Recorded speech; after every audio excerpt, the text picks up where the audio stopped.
नमस्कार, मैं शंभू कुमार सिंह और आप देख रहे हैं नेशनल दस्तक। बीजेपी के सांसद सुब्रमण्यम स्वामी ने कहा है कि ये सरकार साफ साफ झूठ बोल रही है कि भारत में चीन के सैनिक नहीं घुसे थे। ये बयान है सुब्रमण्यम स्वामी का। चीनी भारत में नहीं घुसे, बीजेपी सांसद ने उठाए सरकारी दावों पर सवाल। तो सोचिए, उन्हीं के एमपी कह रहे हैं। तो ये सरकार सब कुछ लीपापोती की सरकार है। अपने खिलाफ जो भी भ्रष्टाचार है, जो भी गड़बड़ियां हैं, उसको बाहर नहीं आने दे रही है और ये सब मीडिया के माध्यम से किया जा रहा है। और जो लोग इस सरकार से सवाल पूछ रहे हैं उनको ठिकाने लगाया जा रहा है। मीडिया, जुडिशियरी, ब्यूरोक्रेसी सिस्टम को कब्जा कर लिया गया है। बंगाल चुनाव में सोचिए, जाति सबसे ऊपर आ गई। सांडिल ममता बनर्जी की भी जाति बाहर आ गई। तो मैं बार बार आप लोगों को कह रहा था कि एससी, एसटी, ओबीसी और माइनॉरिटी को सोचना पड़ेगा कि आपको SC, ST, OBC, minority leadership वाली पार्टियों को वोट करना पड़ेगा। नहीं तो चाहे नवीन पटनायक हो, चाहे ममता बनर्जी हो, चाहे राहुल गांधी हो, चाहे नरेंद्र मोदी हो, सबका कैरेक्टर एक है, आरएसएस हो।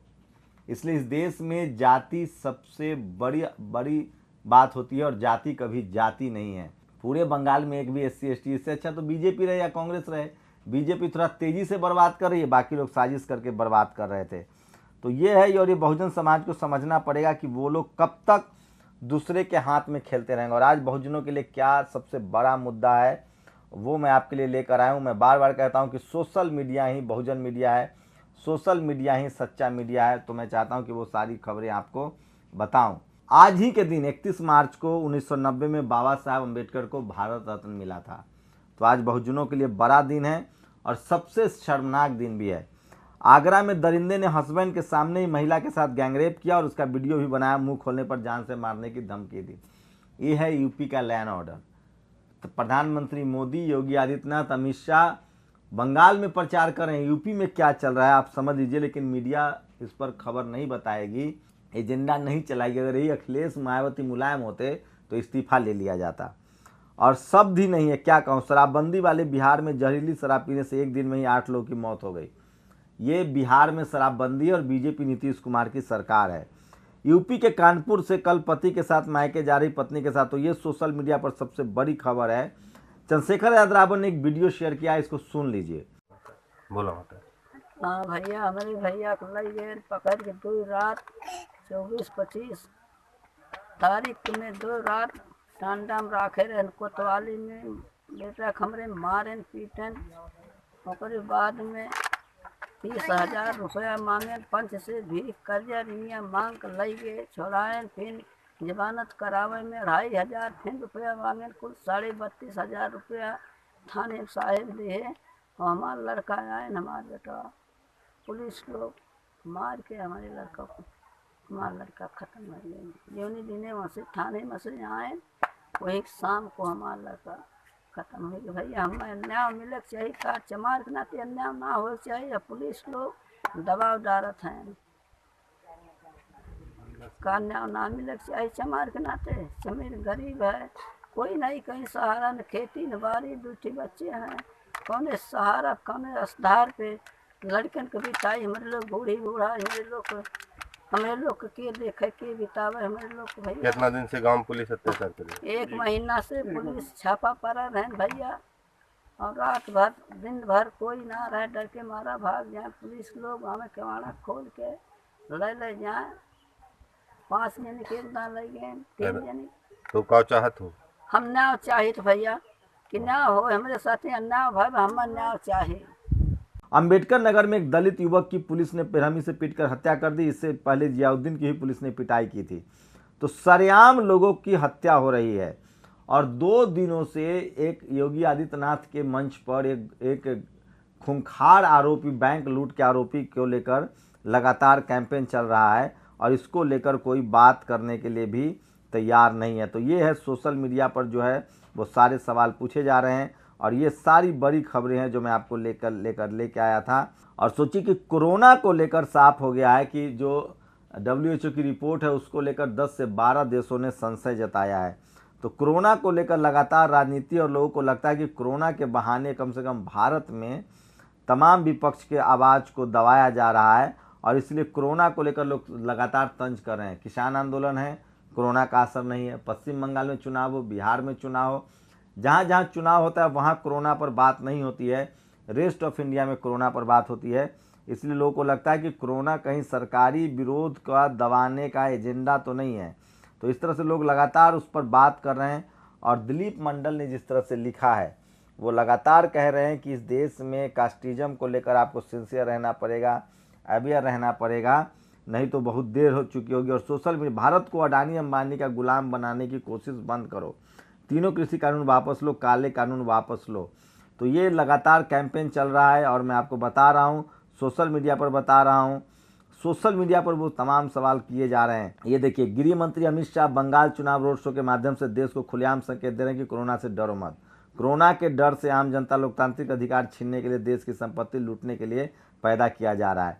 तो ये सोचिए कि किस तरह से टैक्स बढ़ा दिया गया। राहुल गांधी ने आज एक अच्छा स्पीच दिया है, वो ज़रूर सुनिए आप, आपको अच्छा लगेगा कि किस तरह से वहाँ राहुल ने बताया कि किस तरह से टैक्स लगातार लादा जा रहा है लोगों पर। और कोरोना में चुनाव तो हो सकते हैं, लेकिन बाकी काम जो है वो नहीं हो रहा है। बंगाल, असम, तमिलनाडु, केरल, पुडुचेरी, महाराष्ट्र, तो कोरोना बाकी जगह नहीं है, दब के मर जाता है। और जहाँ जहाँ चुनाव नहीं होते हैं वहाँ वहाँ कोरोना, और बीजेपी शासित राज्यों में भी कोरोना नहीं होता है। जहाँ जहाँ गैर बीजेपी शासित राज्य है वहाँ कोरोना को लेकर ज़्यादा खबरें चलती है। तो ये तमाम खबरें मैं आपको बता रहा हूँ, इसलिए मैं बार बार कह रहा था कि सोशल मीडिया ही बहुजन मीडिया है। कुछ समय पहले त्रिपुरा के मुख्यमंत्री ने कहा था कि उनके नेता दूसरे देशों में भी उनकी पार्टी की सरकार बना सकते हैं। बहरहाल हर तख्तापलट का इतिहास कॉर्पोरेट मिलीभगत के बारे में बताता है। 2019 में बोलिविया में लिथियम लूटने के लिए मोरोलोस की लोकतांत्रिक सरकार को गिराया गया था। देखते हैं इधर क्या कहानी निकलती है। लिथियम की लूट पर मेरी एक टिप्पणी। तो Adani group is paying 30 million to Myanmar military controlled firm for port deal, एलिक्स रिपोर्ट। जो म्यांमार में जो ये सब चल रहा है उसमें अडानी की भूमिका है। तो सोचिए बिजनेस का कहाँ कहाँ जमावड़ा है। और Modi and his capitalist friend making India ashamed in front of the world. PM Modi chronic capitalism friend Adani is sponsoring the killing of civilians in Myanmar. Myanmar में अडानी पैसे दे रहे हैं लोकतंत्र को खत्म करने के लिए। Adani in bed with Myanmar military. ये देखिए, लोग लगातार विरोध प्रदर्शन कर रहे हैं। तो सोशल मीडिया पर म्यांमार में जो गोलीबारी हो रही है उसमें अडानी के पैसे की बात आ रही है। तो आप सोच सकते हैं कि इनके दोस्त लोकतंत्र को लेकर कितने गंभीर हैं और कितने गंभीर नहीं हैं। ये वो तमाम सवाल है जो मैं आपके सामने लेकर आया हूँ। बहुजनों के साथ लगातार अनदेखी हो रही है। बांस गांव के डॉक्टर भीमराव अंबेडकर विद्यालय की मान्यता की गई निरस्त। लड़ाई साफ और क्लियर है, जिसको समझ में आया तो ठीक है। ये सोच लीजिए, रैली हो सकती है लेकिन स्कूल कॉलेज बंद हो सकते हैं। दिलीप मंडल ने इसीलिए लिखा है।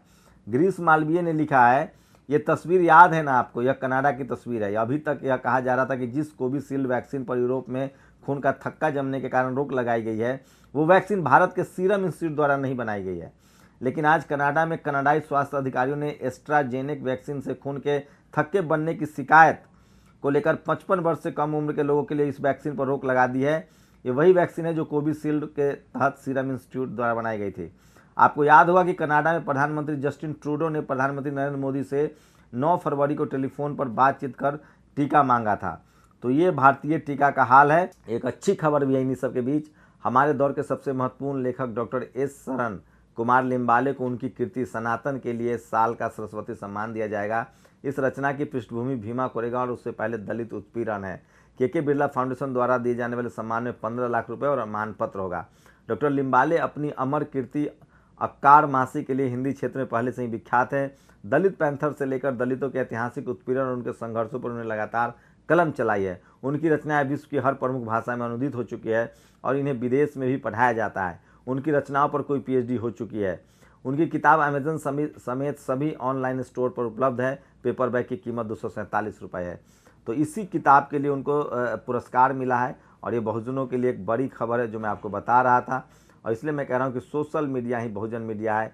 ये तमाम खबरें आपको सोशल मीडिया पर ही देखने पढ़ने को मिलेगी। तो इसलिए मेरी कोशिश होती है कि आपके लिए वो तमाम खबरें लाई जाए जो बहुजन समाज की सफलता की कहानी है, उसके हक अधिकार की कहानी है। क्या आप जानते हैं 27 मार्च के मुख्यधारा मीडिया से नहीं है, सोशल मीडिया से भी गावे की मद्रास हाई कोर्ट में एक याचिका के माध्यम से आरोप लगाया गया कि भारतीय जनता पार्टी ने पुडुचेरी चुनाव के लिए आधार डिटेल्स का गलत इस्तेमाल किया है। तो ये देखिए, ये कोरोना से बचने का माननीय पीएम मोदी का संदेश लेकर बंगाल की गलियों में घूमते माननीय गृह मंत्री।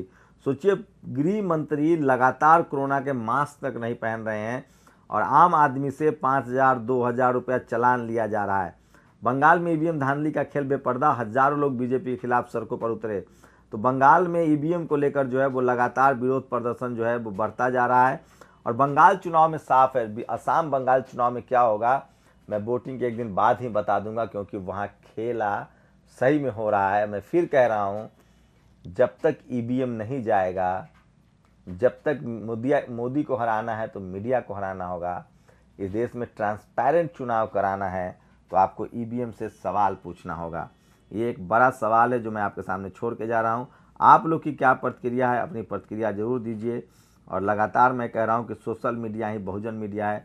सोशल मीडिया पर क्या ट्रेंड हो रहा है, SC ST OBC माइनॉरिटी की जो खबरें हैं वो सिर्फ आपको सोशल मीडिया पर ही मिलेगा। तो ये तमाम खबरें मैं आपको दिखा रहा हूँ। और सोचिए कि म्यांमार में जो चल रहा है उसमें सबसे ज़्यादा पैसा अडानी का लगा हुआ है। तो अडानी जी का नाम आ रहा है म्यांमार मामले को लेकर। तो मैं वो तमाम बड़ी खबरें दिखा रहा हूँ। और सोशल मीडिया ही, जैसा कि मैंने कहा, बहुजन मीडिया है। और दिलीप मंडल को लगातार आप फॉलो कर सकते हैं। नेशनल दस्तक को पेज को फॉलो कर सकते हैं, जो कि आपके तमाम सरोकार की खबरें हम आपके लिए लेकर आते हैं। पश्चिमी यूपी, पंजाब और हरियाणा के किसानों में MSP के कारण जो थोड़ी हैसियत आई है उससे RSS के ब्राह्मण नेतृत्व को चीड़ है। किसान बिल इन्हें फिर से गरीब बनाने के लिए लाया गया। किसान कानून को किसानों से बेहतर कौन समझ सकता है। ये दिलीप मंडल ने लगातार पोस्ट वो लिख रहे हैं। और कोरोना के नाम पर कॉलेज यूनिवर्सिटी बंद रखना बहुत बड़ी साजिश है। देश की पूरी पीढ़ी खराब हो जाएगी। मॉल, बाजार, सिनेमाघर, धर्मस्थल, जिम सब खुल चुका है, तब सिर्फ कॉलेज और यूनिवर्सिटी बंद क्यों? चुनावी रैली हो रही है और कॉलेज बंद है। तो ये लगातार इस बात को आपको समझना पड़ेगा कि SC ST OBC माइनॉरिटी के लोग जब से स्कूल जाने लगे हैं तभी से स्कूल बंद है। और ये सब सवाल आपको कोई बताएगा नहीं। दिल्ली में कॉलेज और यूनिवर्सिटी न खोलना शुद्ध बदमाशी है। स्कूल से लेकर मॉल और हॉट से लेकर पिकनिक स्पॉट, सिनेमाघर सब खुल गए, सिर्फ कॉलेज बंद। कोई मतलब है इस बात का? पूरा एक बैच यानी लाखों स्टूडेंट का करियर खराब हो रहा है। तो आप समझिए कि कोरोना के बहाने किन लोगों के अधिकार छीने जा रहे हैं। और ये SC ST चुनावी रैलियों में लोगों से चुनावी रैलियों में लोग देह रगड़ रहे हैं। कोरोना नहीं फैल रहा है, क्लास में अब अलग अलग बैठेंगे और कोरोना फैल जाएगा, हद है। तो दिलीप मंडल लगातार इसको लेकर कैंपेन चला रहे हैं। मैं फिर कह रहा हूँ, कोरोना के बहाने डेमोक्रेटिक राइट्स लोगों के छीने जा रहे हैं और सबसे ज़्यादा SC ST OBC माइनॉरिटी का नुकसान हो रहा है। आपकी क्या प्रतिक्रिया, अपनी प्रतिक्रिया जरूर दीजिए। शुक्रिया। नेशनल दस्तक की आपसे गुजारिश है कि अगर इसको बचाना चाहते हैं तो नेशनल दस्तक को सब्सक्राइब करने के लिए रेड कलर के सब्सक्राइब बटन को दबाएं, फिर बेल आइकन की घंटी दबाएं। नेशनल दस्तक को बचाने के लिए बहुत जरूरी है कि हर खबर को शेयर करें, लाइक करें, कमेंट जरूर करें।